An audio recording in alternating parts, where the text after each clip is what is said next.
Today I was called out as a phony. As I was tuning between songs at a local nursing home, a man approached me in his wheelchair and called me as fake as a $3 bill. He charged me with not really playing and believed the music was from another source. I can understand the confusion. I perform by a process known as looping, where I lay down all the rhythm and lead tracks one by one, and then play the lead over that. The thing is that as I tried to explain and even show him the truth, he refused, choosing rather to roll off in disgust, still cursing me under his breath. I chose not to let the incident overshadow the countless other residents who were enjoying the music. But it did perturb me a bit that the man refused to grant me the mere seconds it would have taken for the revealing of the truth.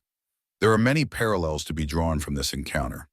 Certainly many cultural similarities stain the canvas of humanity. As foolish as it seems, some would prefer to cover their eyes and plug their ears to a truth that delegitimizes their presently held views. Not only are books often judged merely by their cover, but their content is entirely wasted, and wisdom sits on the shelf with no one genuinely or diligently desiring to possess it.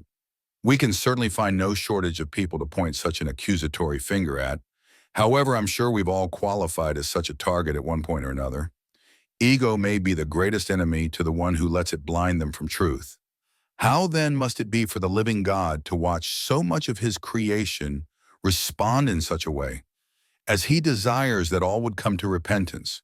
He may dangle the truth before the carnal man so plainly that extreme effort must be taken to avoid it.